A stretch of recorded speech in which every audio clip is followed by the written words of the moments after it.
Look, kids are doing all the homework that you give them on ChatGPT and all the other things.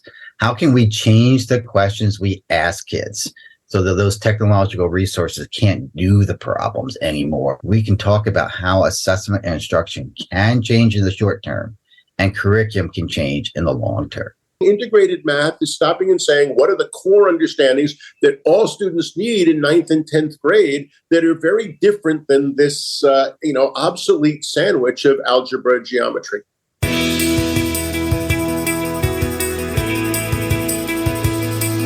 Hello, Montgomery County, and welcome to the OPL podcast with MCIU. My name is Brandon Langer, and I'm the Director of Innovation and Strategic Partnerships at the Montgomery County Intermediate Unit.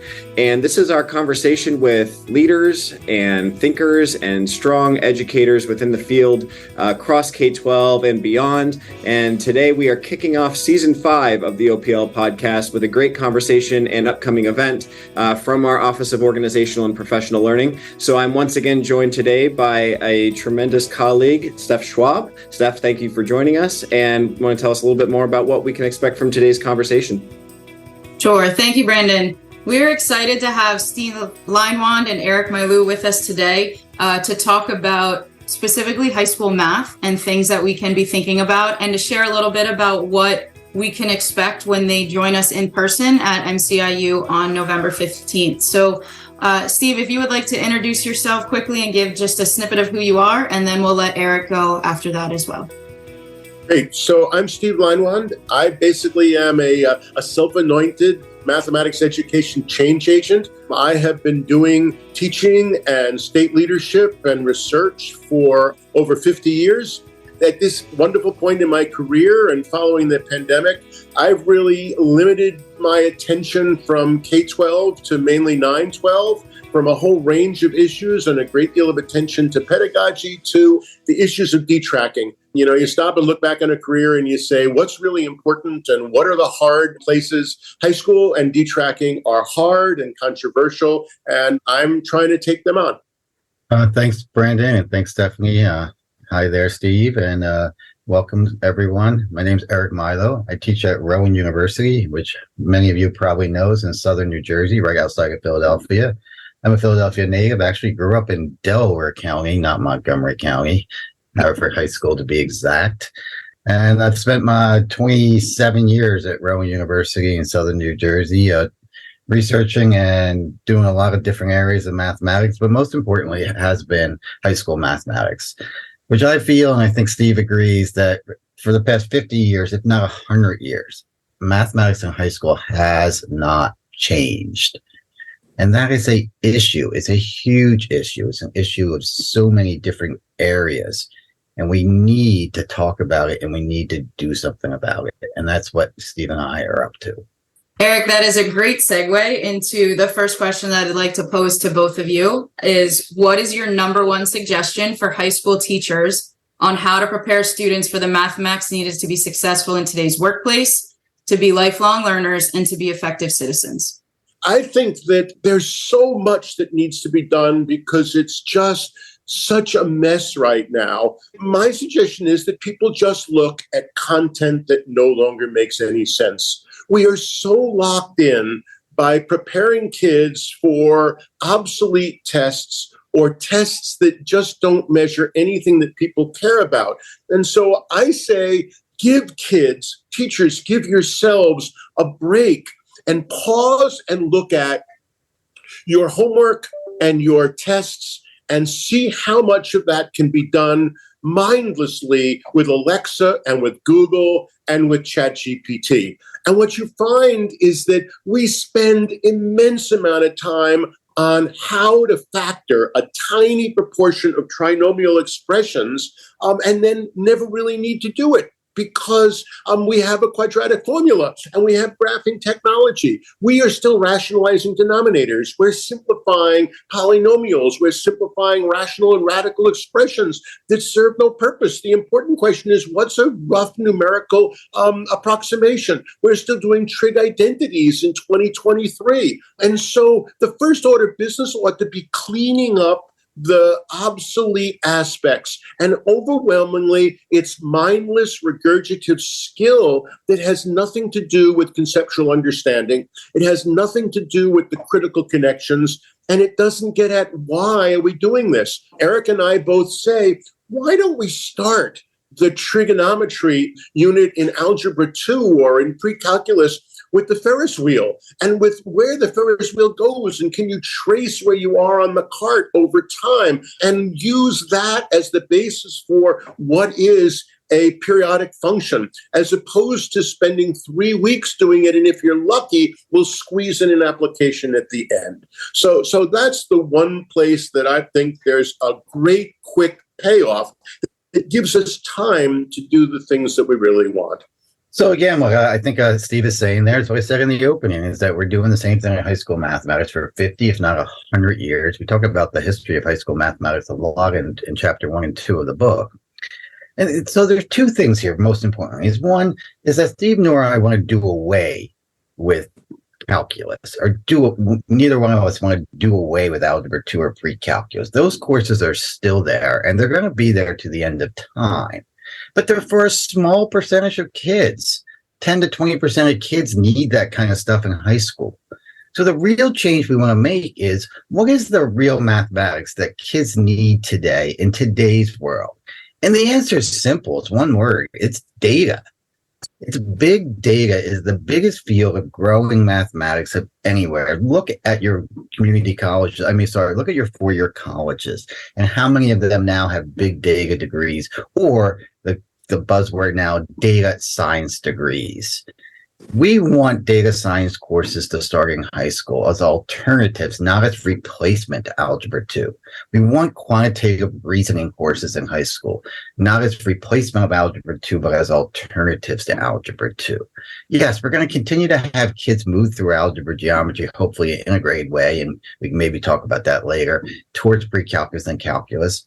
But we need alternatives, rigorous alternatives, and not calculus is the rigorous path, and quantitative reasoning and data science is not the rigorous path. We have to talk about that too. But we need alternatives, better alternatives, and more exciting alternatives than factoring a quadratic again for 17 weeks. So it really argues for the main thesis of the work that we've been doing, and that is we need to push back the common curriculum. We have an integrated K-8 curriculum, integrated in terms of geometry and algebra and number and geometry. And all we're saying is that the fact that the world is so mathematized, the fact that there is so much math that's critical, is we think that that integrated system needs to extend through high school in 9th and 10th grade. And we posit that a high quality algebra, statistics, and geometry integrated 9th grade, integrated 10th grade course with every kid expected to do it, where we differentiate within the courses and not between courses, is the way to go. And that's mainly then followed by the fact that the world then differentiates. We have some kids going to four-year colleges. They're going to be non-STEM majors, and some will be STEM majors. We got kids going into the workforce, into the military. We've got kids going to four-year college, into two-year colleges. We've got a whole range of kids, which means that 11th and 12th grade really needs to differentiate. And at that point, we need to talk about pathways that are all equally meaningful and rigorous, but tied to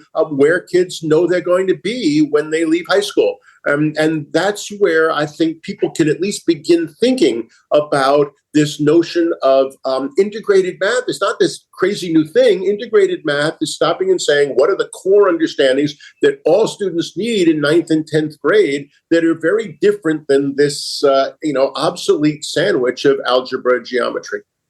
I just want to add one quick thing there about alternatives to algebra 2, not replacement again, is that there are plenty of free curriculums out there that districts don't have to make something up, don't have to go buy something.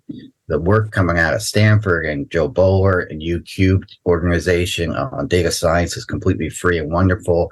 UCLA also has an introduction to data science course completely free at UCLA.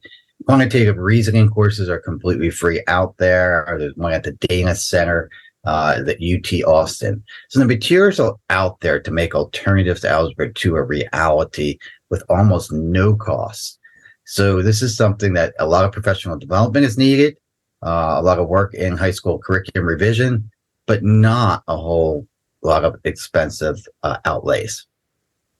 And we focus on some of these things in giving people time to take a look at these resources during our day in Montgomery County. So it's not just us talking the whole time. It's pause and just have a chance to get yourself familiar with those things. So when we talk about these changes, we think about what does it mean for course organization, the mathematical content, the pedagogy, the assessment. There's so many things we think about when we have to make these major changes. You've talked about kind of what the major change should be with the data sciences, but where do I start? What would be the first place that I could really start thinking about? I know you said exploring the resources, but there's so many other things to think about. How can I even get started if I really want to make a change like this? I have been arguing of late that we really don't have a very good idea of how good or how bad or how mediocre standard modal high school math instruction is. That we don't have 400 randomly chosen videos that we can analyze and look and see just how boring, just how stultifying most math instruction is. How much is still show, tell, practice, test? Show, tell, practice, test of things that machines can do. And so I think that when you ask, where can you start? Where can we get a bang for our buck? Regardless of what the content is, we can start with a pedagogy that is far more questioning and discussion, far less lecture, far less the reliance on worksheets. If we're going to give kids work to do, we don't ever give kids more than 4 problems, 4 tasks. The first one is done as a class. The second one is done in pairs. The third one is done individually. And then one is a formative assessment. We don't ever ask kids to do 10 things and never give them feedback on what's right and what's wrong. That whole notion of more collaboration within the class, that whole attention to more problem solving and more engaging math, when we take out some of the mindless symbol manipulation that's no longer needed, what do we replace it with? And again, there's so much that's available. So I start with stop and think about how you structure your lessons. Start thinking about, in NCTM's Catalyzing Change, they have an amazing table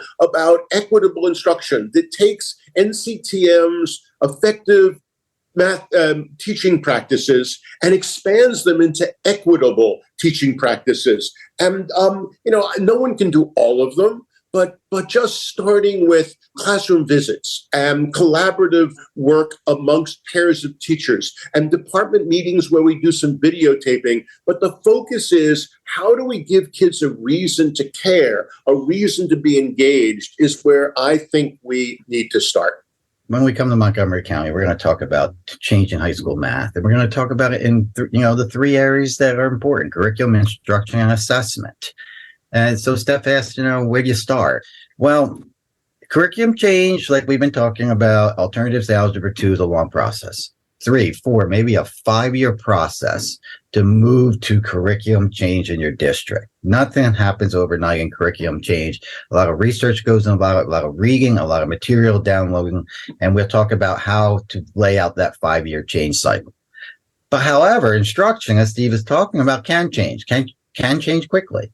And we'll talk about how pedagogical change can and should happen, whether it's using Desmos more, whether it's moving a little bit more into the building thinking classrooms that Peter's book is about. And assessment change. Gosh, that's something that can happen in short term too. And we'll talk about how assessment really needs to move. Look, kids are doing all the homework that you give them on ChatGPT and all the other things. How can we change the questions we ask kids so that those technological resources can't do the problems anymore? And we can do that. And that's not hard. We can talk about how assessment and instruction can change in the short term and curriculum can change in the long term. So I have a question, just kind of based on what I'm hearing in the conversation, because the most interesting part of this to me is the idea that perhaps we're spinning our wheels on things that no longer they don't need the time allocation that we've given them for quite some time. I want to make sure my brain's thinking of this right. I'm a former music teacher, and it feels, in hearing you both speak, that much of the way we teach math would be kind of like making a kid take music theory and master it before they ever pick up an instrument and play, and they never get to experience the reality of that. Or even a student who's maybe an athlete and maybe interested in sports science or something like that, having to learn anatomy before ever lifting a weight or before ever engaging in that type of curricular program that's just real and something they can dig into and then learn through the practice. Is that a fair comparison?